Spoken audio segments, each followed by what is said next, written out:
What is going on, Eagles fan and Cardinals fan, or any other fan that is watching? Welcome to another episode of JC Sports Talk. I'm your host, JC, and today I have with me a special guest from the Arizona Cardinals. He talks about the Arizona Cardinals. Without further ado, how are you doing, Mr. Alex? Big man on campus. What's up, man? How you doing? What's up, dude? Thanks for having me. I appreciate it.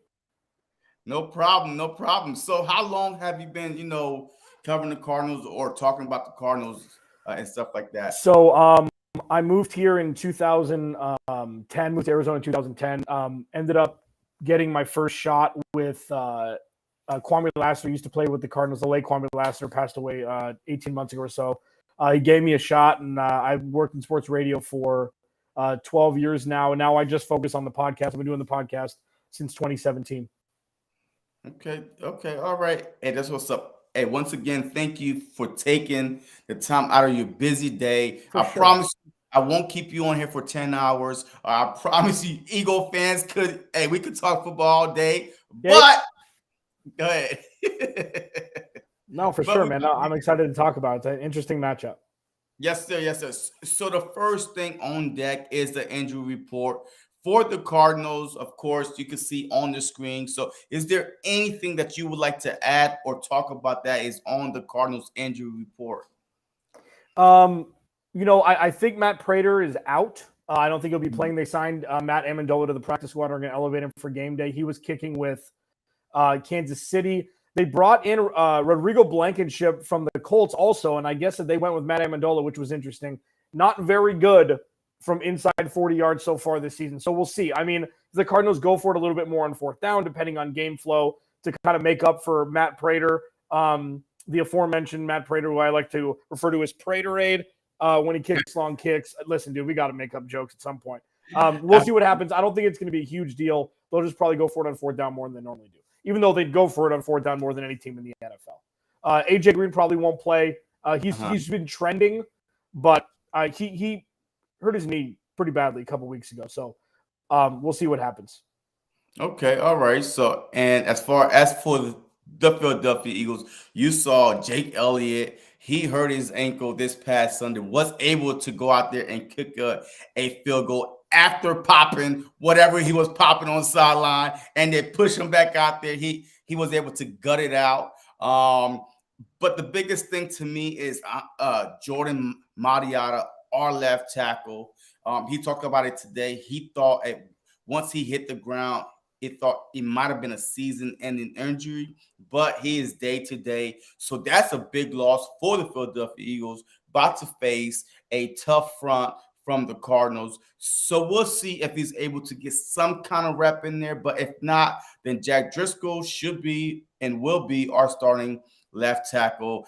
And, as far as Avonte Maddox, another big guy, he might be out. Our slot corner, he might be out again this upcoming Sunday. He was out last Sunday. We had Josiah Scott that fill in for him at the slot position.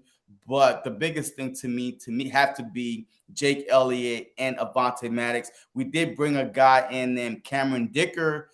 He been practicing today. I don't know much about him, but anytime your starting kicker go down, you could trust on him, depend on him. Just like you said, the Philadelphia Eagles might also be going for it a lot. I think the Cardinals and the Eagles are at least top 5 in fourth down. I know the Eagles have converted the most fourth down in the NFL, but they definitely go for it a lot. So it's about look. I thought that your kicker was going to be in, so I told my guys, my fans, Eagle fans, if you play fantasy football, go get the Cardinals kicker. Scratch that. It seems like that the Cardinals might be going for it a lot, so we'll see what happens. Yeah. But before we go on, hey, what is going on, Richard? What's up, man? Yeah, I appreciate all y'all that's tuning in. Joseph, thank you very much for checking this show out. But now, let's talk about the Arizona Cardinals. Last year they started off hot. The past couple of years they started off hot, and then towards the end of the season they kind of tailed off a little bit mainly because of Colin Murray. So, what was your expectation coming into the season for the Cardinals this year? I had no idea. So how the last season ended, DeAndre Hopkins going out, maybe that was the reason why the offense sputtered. Cliff Kingsbury has a proclivity to not be the best coach down the stretch. Just over, that's not opinion. That's just fact from Texas Tech all the way through the Cardinals.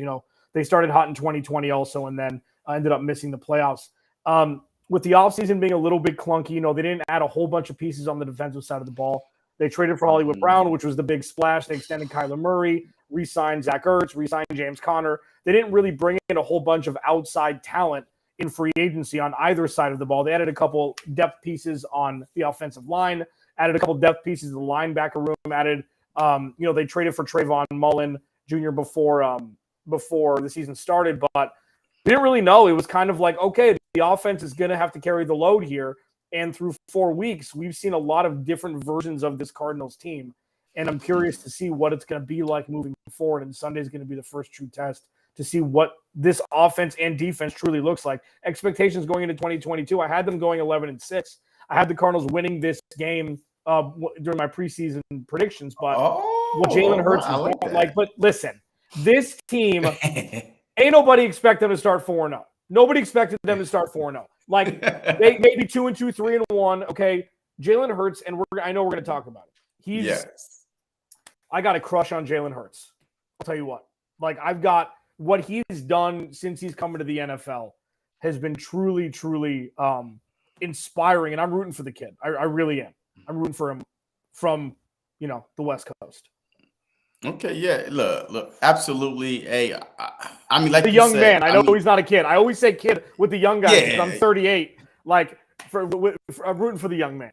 Yeah, absolutely. I mean, on the Cardinals side, I know you said, nobody saw the 4-0 start, but I think a lot of Eagle content creators or fans saw, the first 4 games. If we could get away from the Monday night, the Minnesota Vikings, but the thing is, playing without D-Hop is a big piece, to give the Philadelphia Eagles hey, you know what? DeAndre Hopkins is not going to be there. But Zach Ertz is still there. Hollywood Brown, he's still there. Connor, he's still there, the running back. They still have this little Mighty Mouse back there and Kyler Murray. So let's talk about Kyler Murray. Sure. This offseason, I guess he threatened to hold out or whatever it was, 5 year. He got signed to a 5-year contract, $230 million, 160 guarantee. What did the Cardinals organization see to be able to say, you know what, he's definitely the guy. Let's lock him in for the next 5 years. After the previous 2 years being such a failure after starting so hot. Well, so the thing is, you got to think of it this way. And it took me a while to train myself how to think of this way. The Cardinals have been, and this is not a slight, again, they've been a perennially losing franchise.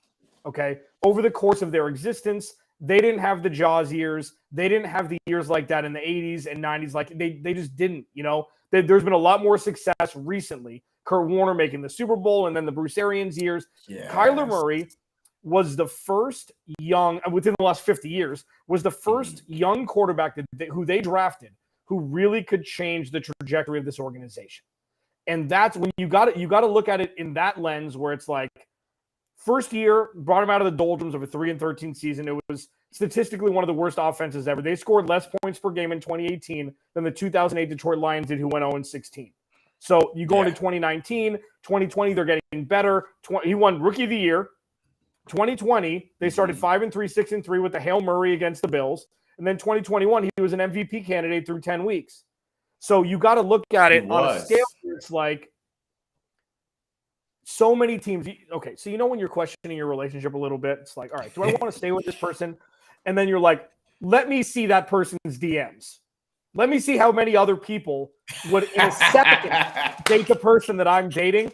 That's all you got to see is the litmus test for the rest of the NFL. It's 20 teams would have traded 3 first-round picks for Kyler Murray yesterday. Yeah. So that's more if you don't necessarily appreciate him, everybody else will. So maybe you should start appreciating him a little bit more. That's I'm in Kyler Murray's camp with that. He's not perfect. He's growing. This is the natural progression of a young quarterback. Josh Allen and Joe Burrow, Patrick Mahomes, they ruined it for everybody. This is why they're rookie scale contracts because young guys sometimes need a little bit longer to grow and mature as a leader, as an offensive talent. Like, Kyler Murray's just been able to walk in and say, let's play ball and just be the best player on the field. It takes a little while sometimes for him to realize that at the NFL level. So I thought it was a no-brainer. And there was some holdout, there was some stuff, but they got it done.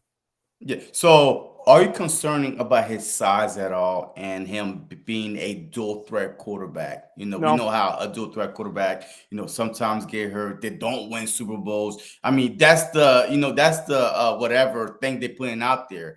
But Russell Wilson, trust me, he was a dual threat quarterback, especially behind that Seahawks offensive line where he was running for his life. He won a Super Bowl. And matter of fact, made it back-to-back Super Bowls, but he should have had two. I mean, so are you concerned at all with that, with those things being out there? Him getting injured the past couple of years also towards the end of the season? No. And let me tell you why. So Russell Wilson was born into one of the best drafted defenses we've seen in the last 20 years, and Marshawn Lynch. Absolutely. Okay? So yes. Ben Roethlisberger threw 11 passes in a Super Bowl win. Some quarterbacks are luckier than others. Okay, they executed their job, part of the game plan. Russell Wilson was magical, but he also had the Legion of Boom. I mean, having Bobby Wagner, like that whole defense, that wasn't Richard fair. Sherman. Yeah, that wasn't fair at all. Man. Cam Chancellor, Earl Thomas, that wasn't fair. And then Marshawn Lynch is probably the most underrated running back to ever exist for those 5 or 6 years when he was in Seattle. So this ain't that. This isn't that.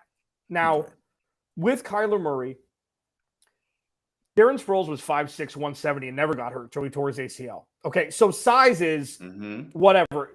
Like, he's always been small, comparatively speaking to other traditional size quarterbacks. He knows where he is. I equate him to LaDainian Tomlinson. LT would always run out of bounds. He always knew where he was. He didn't want to take that last hit because you know what? He wants to remember his kids' names 20 years down the road. And he always did that. He got a lot of flack for it. Doesn't matter. Kyler Murray will go down 2 yards early. He will run out of bounds before the first down at times to protect himself. So what? Like, that's one thing that I'm like, who cares? He runs like people running fast forward. He's not a traditional, gazelle like Lamar Jackson. Patrick Mahomes runs like, he runs like a 1.5 times guy. Like, they run weird. Justin Herbert doesn't run gracefully. Like, nobody runs gracefully when they have 250-pound men running after them. Yeah, but I don't think he's injury prone. I should have said that. Like, if you ask me, I don't think he's injury prone. I think he got rolled up on in Green Bay, which caused a high ankle sprain. Anybody can get rolled up and get injured. And, he plays through injury. He played through injury. I'm kind of I've become somewhat close with his trainer, and we talking stuff like Kyler Murray plays through injury all the time, man. Like, those aren't his words. It's what I'm gauging, that he plays through injury all the time. So, I don't think, and I know that I'm going long here, I don't think he's a run-first guy. Like, he's and what we've seen this year, he's got a cannon. Not run-first quarterbacks don't. They don't.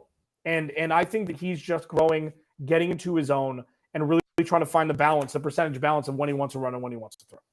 Yeah, and I agree. I mean, I hate that notion of, hey, small quarterbacks get hurt, run fast, a run-first quarterback or a dual-threat quarterback would never win a Super Bowl. Just because the league is changing. If people don't realize the league is changing, because those defensive guys that are coming out of college are faster, fast. Stronger. I mean, you don't need a Tom Brady back there. And if you do have a Tom Brady back there, you better hope he has an IQ of a Tom Brady or a Peyton Manning to get rid of the ball, or he might get hurt on one hit. You saw Tom Brady get hit last Sunday. Was it Sunday night? Man, he got hit so hard. I mean, this dude having shoulder issues right now. Like, this would have been reported that he didn't practice because his right shoulder, exactly where he got hit at. So I completely agree. And Trent Dilfer won a Super Bowl. Trent Dilfer, because of the defense. Yeah, exactly. So we could go on and name a lot of quarterbacks that only threw 2 passes, and defense, carried them to some championships. So now Zach Ertz, our beloved. Oh man, I was so depressed when Zach Ertz wanted to get paid, when Howie Roseman did not want to pay him. Him, arguing with Howie Roseman on the sideline. He bleached his hair blonde. I mean, a whole bunch of stuff was going with Zach Ertz, and then he got traded. But I was sad and happy at the same time that he got traded to a good franchise, not like the Jets. You know what I mean? Like the Browns or something. Where careers go and die, by the way. He got traded to a good franchise that are, with a good quarterback that could win some games, that could make the playoffs. So his career could still, be on the up and up. So how big of the addition of adding a Zach Ertz to the Cardinals, along with the weapons that y'all have on the Cardinals? He's a calming force. And I think you know that. He's just a good, solid, just normal dude who happens to be 6'4" and really good at football. The one thing, though, the one differentiation between the two, and this is going to hit you right here, right in the chest plate. I can show you. I'm not going to take my shirt off. The Cardinals, unlike the Eagles, use him inside the red zone. The Eagles only used him inside the 20s and then used Dallas Goedert as the show pony inside the red zone. And it's like, yeah, that's going to piss everybody off. Who the hell is Dallas Goedert? Oh, he's Dallas Goedert, but who was he? It was Zach Ertz and the backup dancer, and he got all the red zone targets. The Cardinals, like Kyler Murray, immediately clicked. And all you needed to see, all you needed to know to solidify what you already thought about Zach Ertz was they played that Thursday night football game, was against the Giants. So the last game that he played, I can't remember. And then he was there on Sunday, traveling with the Cardinals 4 days later with his new team. That's all you need to know. I'm sure he didn't want to get traded. I'm sure he wanted to retire a Philadelphia Eagle. But he knew it's business, and he knew this is his new employer, and he had to go stand next to Kyler Murray, stand on the sidelines to support his team 96 hours after being traded. That's all you need to know about Zach Ertz. That's it. And he's performed a lot better than people may have thought. Like, well, is he washed? Why would they not give him $40 million? Why is Dallas Goedert more important? Well, he's 5 years younger, and it made sense. Yeah. And they paid him pretty handsomely this offseason, giving him $31 million with $18 million guaranteed. So everybody wins when Zach Ertz is on your team, and he's still performing at a high level. Yeah, I agree. And his last game was against the Tampa Bay Bucks. It was a Thursday night game. Right, Thursday night. Right, I remember that. Game. Yeah, I was there. And then he went to the Cardinals, and his first reception was the longest yak after the catch for a touchdown. Was his longest in his career. Remember, I was like, what? I'm like, no. I mean, I remember that. I'm like, what? He had some giddy up too. He turned on the afterburners for sure. Absolutely. I remember that play. Like the Philadelphia Eagle fans had nothing negative to say about Zach Ertz. It's just a business. You know what I mean? Hey, you drafted Dallas Goedert. Not a lot of teams have a 2 tight end where you could keep, for 5-10 years, like Hernandez and Gronk, right? Everybody could try to do that type of system, but really, I mean, you have to pay the guys, and Dallas Goedert was cheaper. I mean, it wasn't nothing against Zach Ertz, but it was just Dallas was cheaper. They drafted him high, and they wanted to, to feature him. But the Eagles did offer Zach Ertz a contract extension. It wasn't just the one that he wanted. It's not like they never offered him, a contract extension, but they did. It just wasn't what he wanted. Well, he was in there. He was there at the time, like in between when tight ends didn't really get paid a lot to the Travis Kelce time. He was like one tier before then, where he wasn't in his peak still, so he didn't deserve the cheese that Travis Kelce got, but he wanted it. So I get it. Yeah, absolutely. So we will not be booing Zach Ertz. The Philadelphia Eagle fans will be at Arizona, believe me, because they travel. One of the best traveling fan base you'll ever find. But they will be at Arizona. It might feel like an Eagles home game, by the way. Maybe. I don't know how well y'all. Stop it. Stop it. Okay, we're having a fun time here. Don't make me turn this thing up. Hey, look, I'm just saying, and the Cardinals, we're going to talk about, the Cardinals a little bit. But, all right, so facing Jalen Hurts, what have you, saw from Jalen Hurts so far through 4 games that is, concerning you going into this matchup? I've, like, when I have conversations with people, especially Eagles fans or people that cover the team, it's like he couldn't throw a football his freshman year in Alabama. People forget, like, he was a run first, run only quarterback at Alabama. He was young, and then you had Tua right there, and he got benched for Tua at halftime, and they won a national championship. And then the next year, Tua got hurt, and he came in and won a couple games. That's when I started understanding who Jalen Hurts was when he got benched. Tua came in, he was the Beatles, and then Tua gets hurt, and he comes in and just wins a game or two games, whatever it was. I'm like, you know what? That just shows all the character you want in a starting quarterback. And then he goes to Oklahoma and learns how to throw in a massively, run or pass first offense. And his emergence and his maturity and growth in the NFL is like, it's not miraculous, but if you told me when they drafted him in the second round that this is what was going to happen, I feel like that would be a little bit of a fib. Like, he's worked really hard, obviously. He's still not a incredibly proficient passer, but he's gotten so much better. And if he continues on this trajectory, he's going to be an MVP one day. Like, it's great to see, because the NFL is better with as many young good quarterbacks as it can handle. Yeah, I mean, look, I completely agree. And Zach Hurts, but Jalen Hurts, to me, like, he is the opposite of what we had before. We had Carson Wentz, the opposite, because Carson Wentz was a second-round pick. We mortgaged the future to move up to go get him. So when he came to Philly, he automatically became the guy, right? The man. He can't do no wrong. Hey, he's going to be a starter. But Jalen Hurts, when he was drafted, nobody saw that he was going to be the guy to replace Carson Wentz. We got him in case Carson Wentz got hurt, right. Especially the year before when we made the playoff. And Josh McCown, you had an 80-year-old man as your backup quarterback, and the game was still close. And he was playing with a torn hamstring, the whole time he came in because he was so old and fragile. So they went out and got a quarterback opposite of what we had. So the Eagle fans are really embracing this newfound, quarterback, hard worker, good leader. He says everything right, a coach's son. He's willing to learn. He spent his offseason with Tom Brady, with some quarterback coach, learning his throwing motion, how to set his feet, all that. And so far, through the first 4 weeks, you are seeing, the results of hard work thus pays off. So I completely agree. This is a totally different guy. He came in, he bigger, cut, built. Confidence level is up here now compared to last year doing training camp. One was like, oh, who's your starter? And they're playing dumb. You didn't have nobody else to start besides Jalen Hurts, but Howie Roseman, Nick Sirianni would not come out and say it. But this year, they know for a fact everybody is following behind Hurts. So absolutely, man. And I can't wait to see him grow.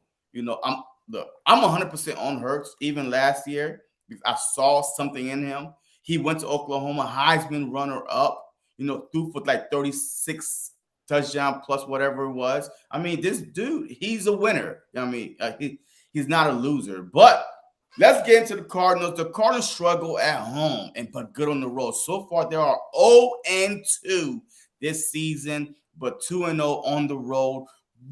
Can you tell me anything, the reason why? Is the pressure too much at home? I have no idea. What's going on? I don't know. It doesn't make any rational sense. I mean, they were gangbusters on the road last year also. They haven't won a game since the second week of October last year at home. Wow. What? Really? Don't make any sense. But I've stopped trying to figure it out. This isn't like me mailing it in. I have no bleep idea. I don't. It doesn't make any sense. It really doesn't. Wow. But it's good. At least they're winning on the road, because you'd think that will pay some sort of dividends at some point once they turn it around at home. They just got to figure it the hell out. I have no. Yeah. I don't. Hey, look. Hey, I mean, winning on the road is great. Winning on the road is great. At least you have, I think, half the games are on the road. But if you want to be an 8-8 team, well, now you can't be an 8-8 team no more. You could be 8-9 or 9-8 team. But definitely, I can explain it. Usually, home field advantage matters. The crowd noise. I mean, how are they with the penalties though at home compared to on the road? Do you know that? No. I mean, it's pretty much been the same. They struggle with some not so great penalties at inopportune times. They're one of the more penalized teams, but it's this thing, these couple themes that we've seen since Cliff Kingsbury's taken over. It's, misuse of timeouts, bad penalties at bad times, and there's never a good time to have a penalty, but it's just delay of games, like things that seem to be very elementary that really good teams don't have to deal with. The Cardinals are dealing with. And I don't think it's a split road home thing. It's not even like a noise thing. If it was being played in a vacuum and during COVID times, there'd still be penalties. It's muscle memory. It's oiling like the gears. It's having things not necessarily computing in a necessary way at all times that's causing it. I don't think there's any sort of outliers, whether it be fan bases or things like that, home and away, that really affects it, which is another weird as hell thing. It doesn't, but it's just what it is. Okay. So the Cardinals defense, I don't know anything besides J.J. Watt and Zach Allen on that defense. Like, I don't know nothing about the defense. So how good is this Cardinals defense? I mean, are they at the middle of the pack, top 5? I mean, like sacks wise. I mean, how much pressure do they get on? Do they put on the quarterback? So can you tell me a little bit about this Cardinals defense? I know about Buda Baker back there. I pick him in fantasy football because I'm in one of those leagues where I get to pick a DB. Yeah. But definitely. So can you tell me a little bit more about this Cardinals defense that the Philadelphia Eagles are about to face, this upcoming Sunday? Yeah. Losing Chandler Jones, because he got a lot of cheese from Vegas. Losing Hassan Reddick 2 years ago is hurt, even though he was in Carolina last year before landing in Philly and getting a whole bunch of the aforementioned cheese there. They haven't done a whole lot to bolster the defense this offseason. And they didn't do a whole lot in the first 2 rounds to bolster the defense during the draft, trading for Hollywood Brown and then drafting a tight end in the second round. So far, so good. Zaven Collins last year, first round pick. He looked lost last year. He was hurt. He didn't play a lot. And now he's got the green dot on Sundays. He's played 100% of the snaps the last 3 games, and he's emerged in his second year as a guy I think could be trustworthy on the defensive side of the ball. Isaiah Simmons 2 years ago, when the Cardinals probably should have drafted an offensive lineman or a corner or CeeDee Lamb or somebody like that. They drafted Isaiah Simmons, who is built in a lab. He's an absolute specimen. He's smart. He's fast. He gets it, but he's been struggling in his third year to really stay on the field. And then you have Byron Murphy, who's in a contract year. I equate him to Christian Kirk. They were both second-round picks in different years. Christian Kirk didn't really live up to potential his 4th year, so he went and signed elsewhere. Byron Murphy looks like a bona fide CB1 through 4 weeks. He does. And then you have Buda Baker and Jalen Thompson over the top. The best, in my opinion, top 5 safety duo in the NFL, even though probably unknown a little bit more because they both played in the Pacific Northwest in college. Most of the East Coast with that East Coast bias is asleep by 10 o'clock before their kickoff. So you never really got to see their journey into the NFL. As a whole, their job, and I've been saying this all offseason, because they don't have the talent level that elite defenses do, it's their job to set the table for the offense, for the offense to eat. They don't have to be great. They have to be top 15. Top 18, and they have been. Aside from giving up a 44-burger, I think, in week 1, they've played really well. They've only given up 39 points in the last 11 quarters. So that's excellent. That's excellent numbers. And they've played well, and there's just a lot of ifs. They got to be able to stop Miles Sanders and Kenneth Gainwell and Jalen Hurts on the ground, or it's going to be a long day on Sunday. All right. So, what type of scheme do they usually run, or it just depends on? It's a 3-4 base. It's a 3-4 base, but with Vance Joseph, they blitz a lot. And it's a pass rush by committee this year. With Chandler Jones gone, that's what Vance Joseph coined it as. Pass rush hasn't been great sack numbers wise, but they force timely turnovers, and it's a bend don't break situation. Which it's Bill Belichickian. It's like, I don't care how many yards we give up; it's the points you give up. And the Cardinals have been very, very good at giving up, points in scarcity as of late. And it's been really nice to see. And this is going to be a huge litmus test. I'm super curious to see what happens. Who breaks the Eagles offense or the Cardinals defense? Yes. I mean, and I can't wait. As you know, like Jalen Hurts, like he's not a sitting duck back there. if he's being blitzed, like I don't know if they're gonna have a spy on Jalen Hurts or try to contain him inside the pocket or anything like that. But definitely, if the Cardinals plan on blitzing, he's gonna have a running day. You know, I mean, they're just a Jalen Hurts. So I mean, how good are they in stopping the run? Do you know the Cardinals defense? You know, in the bend don't break scenario, week 1 was tough. Clyde Edwards-Helaire had 2 touchdowns. They ran roughshod. Patrick Mahomes had his way. Josh Jacobs was okay in week 2. And then week 3, they kind of shut it down. Put it this, they shut it down with Cam Akers and Darrell Henderson. The bend don't break. I don't mean to continue using it. Yeah, it hasn't been bad. Christian McCaffrey had a garbage time touchdown against the Cardinals in Carolina after, when they were down 2 scores with 4 or 5 minutes left. It's been excellent. And Joseph, you know what? Can you just say that when I leave? Like, do we have to do that right now?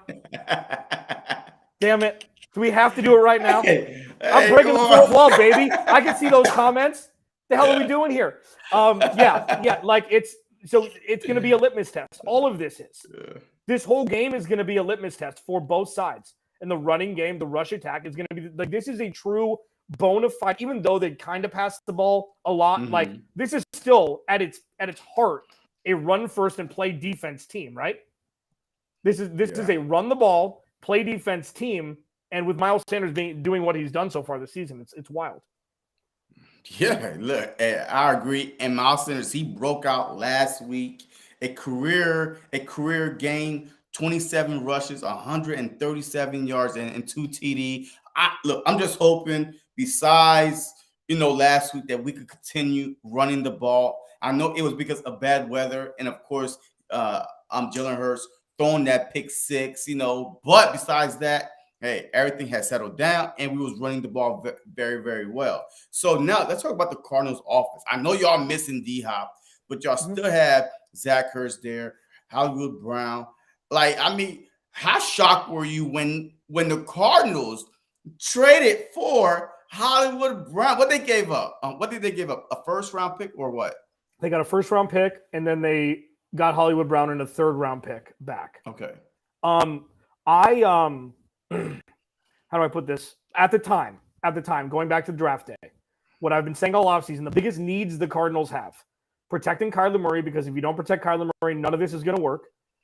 Pass rush, because Chandler Jones was gone, and a corner, because they needed a CB1. When they traded for Hollywood Brown, I said a lot of 4-letter words in a row. Like a lot of them, and not out of excitement. It's like, okay, Hollywood Brown.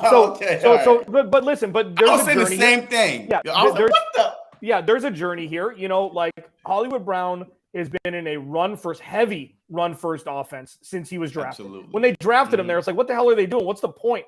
You're going to run the ball. So he hasn't been used as well as, in a pass first. Him and Kyler Murray played college football together. That's fine. That was 5 years ago, 5 seasons ago. Yeah. Okay. And with the needs, it was never about the trade. It was the needs that the Cardinals had that far superseded wide receiver. And then now, as it comes out, the offensive line's been fine, but Hollywood Brown has been a bona fide wide receiver 1. And it works. Like, the story of what people, like what they were trying to tell when they were planning to trade for him, this is what the story is going to be. You can't fake 14 for 140 in one game. That's feel. That's run the route and get open. Absolutely. That's like the closest thing to high school friends playing. I know it was college when they were babies, when they were 18 and 19, but like that's blood. Like that's like, this is gonna work. And you know what? They're lucky it did, because this very well. Hollywood Brown shares an agent with DK Metcalf, AJ Brown, and Deebo Samuel. None of those guys played their full rookie scale contract before getting their contract extension. If Hollywood Brown didn't work out and he wanted the money after this season, even though they exercised their 5th-year option on him, there were going to be some very, very uncomfortable conversations in Cardinals town, because he would have held out and they would have had to pay him or let him walk after trading a first-round pick for him. So now they're going to pay him. Everything's going to be fine. And it worked out. But man, it was a gamble for sure. But do you think the Cardinals, had a clue or a hint that that D-Hop was going to be suspended the first 6 games when they went out and traded for Hollywood Brown? I don't know, because like who the hell knows? Like, sure, maybe, and I might have gotten incredibly lucky. Not lucky, not lucky. Like, but to validate, he could have gotten lucky with that. If they knew and they traded for him, I still don't know if I would have traded a first round pick for him. Like, I don't know. Maybe a second this year, maybe a first next year, and a third this year, something like that. They need players now. Yeah. So it could work out. And unfortunately, now the first world problem is going to be DeAndre Hopkins has an opt out at the end of the season, or they're going to have to pay him $25 million. So do you want to pay $50 million for 2 wide receivers? And he may restructure. They may backload Hollywood Brown, give him a lot of signing bonus money to manipulate the cap. But this is the fun stuff where we get to cover the team and talk about the team. Like, who cares? Give them both $100 million a year. I don't give a rip. Hey, your money. It's not my money. Pay them all. Pay them all. Yeah, exactly. All right. So the Eagles' offense and defense. What is the biggest concern? The Cardinals are about to face a top 5. As a matter of fact, the number 1 scoring offense as far as the first half goes. A top 5 defense. We lead the league in sacks with 16. Yeah. We lead the league in takeaways with 10. Your boy Hassan Reddick last week alone, 2 forced fumbles, 1 recovery, 2 forced sacks. I mean, what is the biggest concern? The Cardinals offense going against, the Eagles defense, and vice versa. Talk to me about what's the biggest concern of the Cardinals defense going against the Eagles. Yeah. That's everything you did. No, you're right. I mean, that was, it's the pass rush. It's the front 7. It's the offense. Arizona Cardinals offensive line is the most important entity for the Cardinals on Sunday. That's it. It's the most important entity, because if that doesn't work, if the Cardinals don't give Kyler Murray a few seconds in the pocket, it doesn't matter how fast he is. If they're eating in the backfield, it doesn't matter. Like, I call it tea party time when Kyler Murray has 4 seconds to have a tea party in the backfield before throwing the ball. If the Cardinals don't have tea party time back there, this is going to be a tough game for the Cardinals to watch, because even though their offensive line is a lot better than the Washington professional football teams and the Jacksonville Jaguars team and the Rams, you saw the Rams, yeah, like, it's better in that you got Rodney Hudson in center. It's the Cardinals version of Jason Kelsey. Like, he's just consistent as gravity. He's a couple years older, but still in the mid-30s. Like, if the Cardinals don't protect Kyler Murray, none of this works. Not Sunday, not for the rest of the year, not for the rest of eternity. If they don't protect Kyler Murray, none of this is going to work. So that's it. That is the true test for the Cardinals. Can they keep the incredible front of the Philadelphia Eagles on their side of the line? Yeah. And as far as the Eagles offense facing the Cardinals defense, what is the biggest concern facing the Eagles offense with Jalen Hurts, with Miles Sanders, with AJ Brown, with Dallas Goedert, the guy that replaces Zach Ertz? What's the biggest concern with that matchup? All of it. No, it is the rushing attack. It's the rushing attack, even though that sounds like counterintuitive. Put it this way, and I truly believe this. Truly believe this. If Sanders was playing the last 2 years like he's playing now, they would not have traded for AJ Brown, because you have to see that. Well, if the running game isn't working for a run-first offense, you got to trade for a superstar receiver to kind of shift the mold. This is a Nick Sirianni thing too, away from Doug Peterson. I get there's a lot of moving parts, but AJ Brown is like the last thing on my mind going into Sunday, even though, he's a wide receiver 1. It's Dallas Goedert, it's Devontae Smith, who could just absolutely torch people, and it's the running game. But if I had to pick one side, if I had to pick one entity of the offense, it's in no particular order. Miles Sanders, Jalen Hurts, Kenneth Gainwell, Boston Scott, who's a terror around the 5-yard line. Like that. The rushing attack. If they rush for 250 and can just bleed clock, Cardinals are not winning this game. Okay. Yeah. Look. Oh, wow. Man, AJ Brown is the least of your words. That is some big words coming. Well, because you got other things you got to deal with. Like, if Jalen Hurts rushes for 100 yards and a touchdown, if they don't have to throw the ball, it renders AJ Brown more obsolete than if they were throwing the ball 30 times.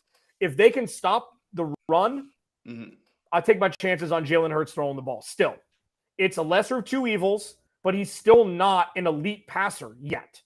I love it. Yeah. I love it because that's the same thing the Vikings said. That's the same thing the Washington Commanders says. And he had thrown for over 350 on one and then 333 on the other because now he do got A.J. Brown, Devontae Smith, Quez Watkins that could take the top off any defense, A. Dallas Goedert, and of course, Gainwell coming out the backfield. But hey, look, we all got to pick our poison. You just picked the lesser of two evil, right? Yeah. So, all right. So, we're about to get you out of here. So, give me your 3 keys to victory on Sunday. And who wins? This is it right here. Who wins your 3 keys to victory? Protect Kyler Murray. Establish the run. Get to Jalen Hurts. Those are the 3. It seems those are pretty boring. But, that's what it is. Protect Kyler Murray. Getting Jalen Hurts' kitchen. And stop the run. In no particular order, because all tied for first. And prediction, I don't think the Cardinals will win. It's not going to be a blowout. It's not going to be anything like that. The spread's 5.5. I think it'll be 24-20. Yeah.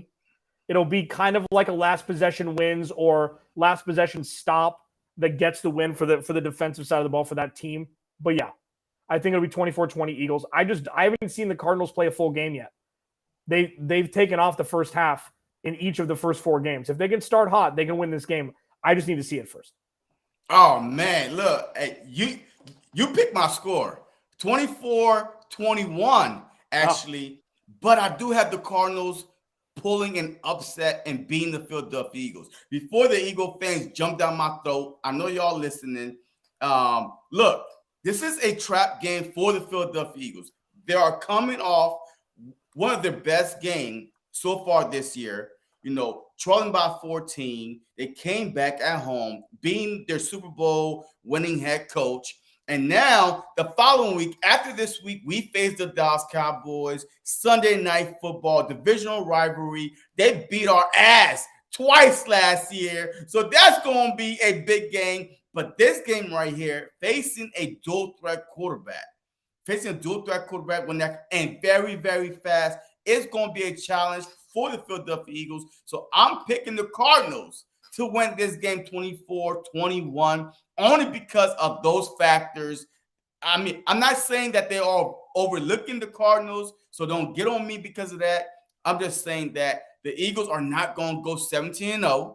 So this is the perfect time for them to catch an L right here before the next matchup on Sunday night against a divisional rival. That's all I'm saying. So please don't hate me and don't hit that dislike button. It's just me. I got to be real sometimes. You know what I mean? I'm not going to sit here and say Eagles winning every Sunday. I can't. I owe it to, people that actually want to listen to me, just to tell them the fact that how I feel. So, but, look, I appreciate you coming on here, man. So, look, are you shocked by me saying that the Eagles is going to lose this game? Nothing shocks me about the NFL anymore, man, because I could make the argument for that also. I could 100% make the argument for that. Was the Eagles' schedule the first 4 weeks more cupcake than people give it credit for? Did they play easier teams than the other teams did? I don't know. I mean, yeah, it looks like that, but we have no idea what the NFL is until week 10 anyways. So this could be a get-right game for the Cardinals. It could be the Eagles are truly the best team in the NFL through 5 weeks if they put a stomping on the Cardinals. I have no idea what's going to happen. Yeah. Which one is true? The Cardinals are lackluster. The Eagles are really good. We don't know. Hey, we will find out on Sunday, and I'll be glad to eat crow. I will be doing the play-by-play like I do for every Eagles game. So I'll be here right behind the camera. If we winning, I'm not going to say, "Oh man, Eagles, why y'all winning?" Hell no, I'm be happy about it. So I'll be glad to eat crow. But hey, once again, I appreciate you coming on. Just let them know where they could find you at and anything you got working on, for the Cardinals and so on. Yeah, thanks, man. You follow me on Twitter at Clancy's Corner, Monday through Friday. Locked On Cardinals, free and available wherever you get your podcast, and Locked On Cardinals on YouTube. I do a halftime show if you want to come in and talk some mess at halftime on my Twitter Spaces and on YouTube. Would love to invite any and all Eagles fans. Just don't eat horse manure after winning the Super Bowl again, like that dude I saw on video after they won the Super Bowl. You saw that video, right? No, I have not seen that video. And look, I don't want to. Are you lying to me? No, I have not seen A that video. dude ate horse excrement after the Super Bowl. Google it. How the hell did I know about that? Not you, JC. Come on. Hey, look. Hey, look. This is breaking news right here. For those who did not hear it, after the Eagles won the Super Bowl, Eagle fan was eating horse shit. So, hey, we'll see what happened. Hey, hopefully, look, I eat horse shit if we win the Super Bowl. I don't care.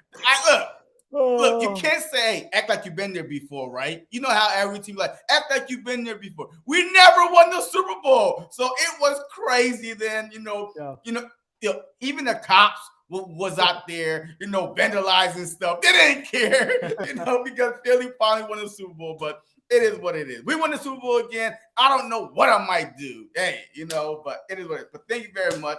Please make sure y'all hit that like button for me, man, and hit that subscribe button if y'all have not subscribed to my channel. But as always, man, you know how we do. Go Birds.